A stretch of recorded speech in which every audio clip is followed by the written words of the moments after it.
turabashuhuje bene data, tubifurije kugubwa neza aho muri hirya no hino. Uwiteka abahire. Nitwa Ukwigize Jean Pierre. Nk'ibisanzwe rero tumaze iminsi twigana ibyigisho, n'ibyigisho bidufasha kwiga Bibiliya, ibyigisho by'ishuri ryo ku isabato bidufasha kwiga Bibiliya. Turi kwiga ubutumwa bwiza uko bwanditswe na Yohana. Turamenyeranye rero, ariko uyu munsi twagize amahirwe adasanzwe. Turi kumwe n'abatumirwa, turi kumwe n'abene data baje muri studio rwose. Ndagira ngo mbasabe babibwire, noneho tubone dukomeze gahunda yacu. Reka duhere iburyo. Nitwa Nzabamwita Pierre, ndabashuje mugire igitondo cyiza. Murakoze cyane. Reka tujye na hano ibumoso bwanjye. Ndabashuhuje, nitwa Mukandutiye Rusi, mugubwe neza. Murakoze cyane. Murabona ko uyu munsi ari ubudasa. Tumaze iminsi twiga, ariko uyu munsi rwose twagize amahirwe adasanzwe. Turi kumwe n'umumama usoma Bibiliya, agasoma ibitabo by'umwuka w'ubuhanuzi, by'umwihariko akiga iki gitabo cy'amigisho. Aje kudufasha rero. Abamama bagira ikibazo bati rwose dukeneye n'umumama watwigisha, murumva ko ibisubizo byabonetse hano muri studio. Murahagarariwe. Uwiteka abahire rero. Mushyireho komanteri, mukore subscribe, musharinge, mwoherezanye inshuti zanyu, kugira ngo abantu turusheho kugenda dufashwa, kandi tumenye ko buryo Uwiteka yakoze ku mpande zose. Imana ihabwe icyubahiro. Uyu munsi rero, muri iki cyumweru tugiye kwiga icyigisho kitubwira ngo Yesu umucyo w'isi. Tugiye kumara iki cyumweru tukiga. Gifite ingingo eshanu nk'ibisanzwe. Cyitwa Yesu umucyo w'isi. Bene data, tumaze iminsi twigana ibi byigisho. Tumaze kwiga ibyigisho bitanu. Iki ni icya gatandatu dutangiye, ariko icyigisho cya mbere cyatubwiye Yesu umutsima w'ubugingo. Twabonye uburyo Yesu ari umutsima w'ubugingo. Tubona uburyo mu cyigisho cya kabiri twabonye ingorane zabaye i Galilaya, uburyo abantu batasobanukiwe uburyo Yesu ari umutsima w'ubugingo byanatumye bamuvaho. Uburyo Yesu yabaye mu minsi mikuru y'ingando akayigishirizamo. Mu cyigisho cya kane twabonye uburyo nta muntu wigeze avuga nka we. Ibyo byagaragajwe n'abasirikare bari bari muri iyo nteko, bari bagiye kumufata, ariko bagezeyo bagaruka batamujyanye kubera ko nta muntu wavugaga nka we. Mu cyigisho cya gatanu rero cyaratubwiye ngo nanjye singuciriyeho iteka. Iki cyigisho twabonye uburyo umugore wafashwe asambana bamuzanira Yesu, ariko aho yari gucirirwaho iteka ahabonera imbabazi n'impuhwe. Kuri Yesu rero hari imbabazi n'impuhwe n'urukundo. Rero Imana ihabwe icyubahiro, kuko yaduhaye umwana wayo kugira ngo atubere incungu, kandi mu rukundo rwe tuhabonera ihumure. Izina ry'Imana rihabwe icyubahiro. Amen. Reka rero tujye mbere, ariko mbere y'uko tujya mbere reka tubanze dusenge. Turagushimiye Data wera, tugushimiye ko watugiriye neza ukandikisha ijambo ryawe kugira ngo turyige ritwungure byinshi. Muri iki gitondo ndetse n'uyu munsi twishyize mu biganza byawe kugira ngo ukomeze kudufasha no kutwungura. Umwuka wera asobanurire twebwe ndetse n'abazadukurikirana. Ubuntu bwawe bubane natwe, tubyakiye ubuntu mu izina rya Yesu. Murakoze cyane.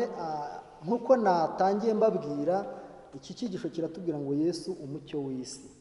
Gifite isomo ryo kuzirikanwa dusoma muri Yohana 8:12. Haratubwira ngo Yesu yongera kubabwira ati, ni jye mucyo w'isi. Unkurikira ntazagenda mu mwijima na hato, ahubwo azaba afite umucyo w'ubugingo. Ukurikira Yesu ntazagenda mu mwijima, ahubwo azaba afite umucyo w'ubugingo. Aya ni amagambo yavuzwe na Yesu. Noneho amagambo ari mu gitabo cyitwa Uburezi ku ipaji ya 14 aratubwira ngo, ni igitabo cy'umwuka w'ubuhanuzi. Aratubwira ngo nk'uko ukwezi n'inyenyeri bitumurikishiriza umucyo bikomora ku zuba, ni nako mu gihe inyigisho zabo aba ari ukuri, abahanga bakomeye bo ku isi nabo bamurika imirase ituruka kuri zuba ryo gukiranuka. Abahanga bo ku isi ariko mu gihe bigisha ukuri. Uyu mucyo nawo ni ukuvuga ngo umurika ufite imirase imeze nka zuba ryo gukiranuka. Umucyo wose uva mu ntekerezo, kumurika k'ubwenge kose bikomoka kuri mucyo w'isi. Ubwo buriya ibintu byose tubona, byaba bituruka ku bahanga bo mu isi, yaba iyi mirase y'izuba, ibintu byose bikomoka kuri mucyo w'isi. Mucyo w'isi rero uyu nguyu ni Yesu umucyo w'isi. Bene data rero, reka twakire mwene data Pierre atubwire, aduhurize aya masomo yombi kugira ngo twumve uyu mutwe icyo usobanuye. Uyu mutwe urasobanuka, Yesu ni umucyo w'isi. Mbere y'uko ibintu byose biremwa habanje kuremwa umucyo, bigaragaze yuko ibintu byose bikorerwa mu mucyo kandi ibintu byose byaremewe mu mucyo. Kristo rero agaragara nk'umucyo w'ibintu byose. Yego, urakoze cyane. Reka twumve rero na mushiki wacu turi kumwe hano, nawe atuhuriza, twunganire kuri uyu mutwe w'icyigisho. Murakoze cyane. uyu mutwe w'icyigisho icyo nabivugaho cyangwa se ikirimo cy'inkomezi cyane ni uko hatugaragariza ko Yesu ari umucyo w'isi. Kandi iri somo ryo kuzirikanwa rikatubwira yuko ugendana na Yesu atagenda mu mwijima. Bishatse kuvuga yuko rero umuntu wese, twebwe turi hano n'abasha kudukurikira, igihe ugenda wakwibaza uti mbese nkurikiye nde? Niba ukurikiye Yesu ntuzagenda mu mwijima, uzagenda mu mucyo, kuko nyir'umucyo niwe uturangaje imbere, niwe mugabo w'ingabo utuyoboye. Urakoze cyane, inyunganizi nziza cyane. Imana ibaha umugisha. Yesu ni umucyo w'isi. Ingingo yo kuwa mbere cyangwa se ingingo ya mbere yagenewe uyu munsi iratubwira ngo kwibuka irema. Kwibuka irema. Ubwo urumva turasubira mu irema. Nidusubira mu irema turaza kubonayo umucyo w'isi, turaza kubona uburyo umuremyi mu byo yaremye bya mbere harimo iki. Reka twumve ikibazo cyo kuri kirabaza ngo ni iki Imana yaremye ku munsi wa mbere w'irema? Iki Imana yaremye ni iki?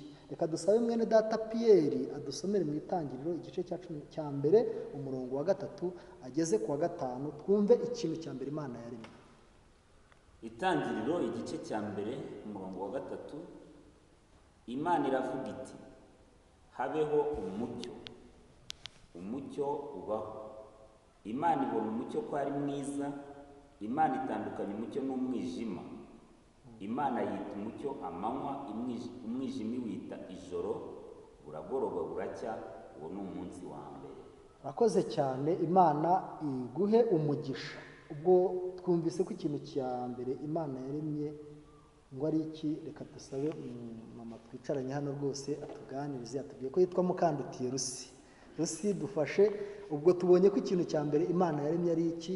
Hari umucyo. Ni umucyo. Imana yaremye umucyo rwose. Hano hari amagambo meza cyane ari mu gitabo cyitwa, ni muri cya gitabo cyitwa wifuzwa ibihe byose, ku ipaje yaho ya 20 haravuga ngo mbese mbere na mbere Imana yigaragarije mu mirimo yayo y'irema.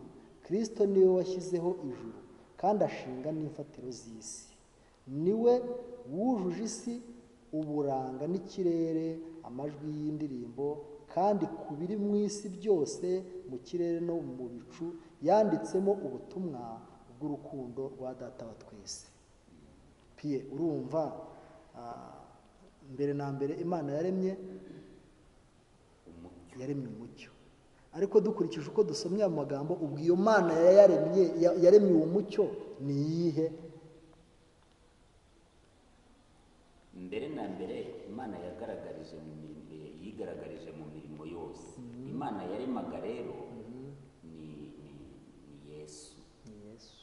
Niko dusomye muri aya magambo. Hano kuko aratubwiye ngo Kristo niwe washyizeho ijuru kandi ashinga n'imfatiro.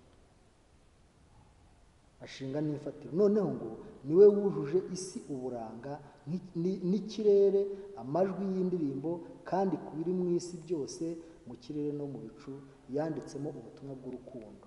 Ubwo ikintu cya mbere cyatanze uburanga ku isi, buriya si umucyo se? Hano rero biragaragara neza ko Kristo niwe waremye isi kandi ayiha umucyo. Ni ukuvuga ngo ayiha ubwiza, arayitaka. Mu cya mbere isi yatakishije isi ni umucyo. noneho rero reka tubahe akanya kugira ngo muvuge kuri iyi ngingo itubwira ngo kwibuka irema. Mwebwe dukurikije uko musomye, ni iki mwabwira abadukurikiye kugira ngo nabo natwe dufatanirize hamwe kwibuka irema? Reka duhere hano, dusabe Rusi adufashe kugira ngo n'abadukurikiye babyumve. Mu irema wibutsemo iki, ubonyemo iki? Murakoze cyane. Muri iri rema cya mbere nabonyemo urukundo rw'Imana, kuko aha hatugaragariza ko Imana niyo yaremye umucyo kandi ishyiraho imibumbe iyi tubona, izuba, inyenyeri, kandi iyi si iriho iyo mibumbe, iyi mibumbe itumurikira ni urukundo rw'Imana, kandi uru rukundo rw'Imana rumurikira mu mibumbe rushushanya umucyo ari we Yesu Kristo. Kandi nanone urukundo rw'Imana rutugaragariza ko uyu mubumbe ariho umwana w'Imana yateruwe imisumari, arabambwa ku bwacu. Rero ibi ni urukundo rw'Imana. Murakoze cyane. Reka twakire na mwene data Pierre avuge kuri iyi ngingo, icyo wibutse mu irema n'iki wakibutsa n'abadukurikiye. irema ni igikorwa udashobora guhakana ngo bigukundire. Iyo turebye ibintu byose biri ku isi twasanzeho, abakurambere bacu basanzeho, natwe turavuka tubisangaho, ntitwagira icyo tubihindura ho. Izuba rirarasa rikarenga, inyanja ziteretse ahantu hazo, ntizishobora guhindura itegeko ryazo.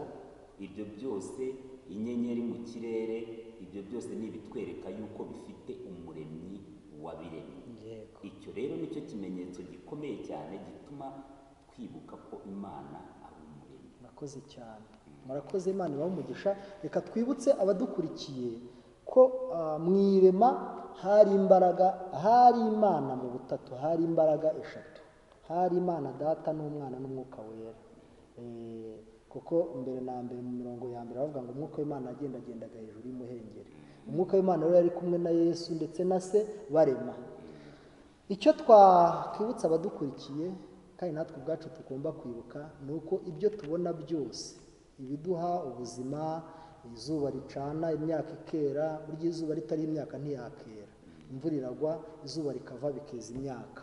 Ndetse uburyo imyaka ikurira mu butaka, uburyo ibintu byose tubona, aya mashyamba tubona duha umwuka duhumeka, iki kirere kitumurikira, byose byavuye mu biganza bya rurema. Kandi Yesu ni wowe mucyo w'isi, niwe ubimurikira cyangwa se niwe ubiha ububasha bwo kugira ngo bidufashe. Ibintu rero birimo urukundo rukomeye cyane. Reka dufatanirize hamwe kwishimira urukundo rukomeye cyane rwagaragariye muri Yesu, ijuru ryaduhaye kugira ngo abashe kuba udufasha, utwunganira, uturema, uduha ibyaremwe kugira ngo tubashe kunezerwa no kwishima. Rero muri iki gitondo reka tubashimire kandi dushimire abadufashije muri iyi ngingo. Dushimire mushiki wacu Rusi, wakoze cyane kwitabira iyi studio, ndetse twizere ko uzanagaruka n'ejo n'iminsi izakurikiraho. Reka dushimire mwene data Pierre, wakoze cyane. Imana ibahe umugisha. Reka dushimire n'abadukurikiye mwese, mugire ibihe byiza. Amen.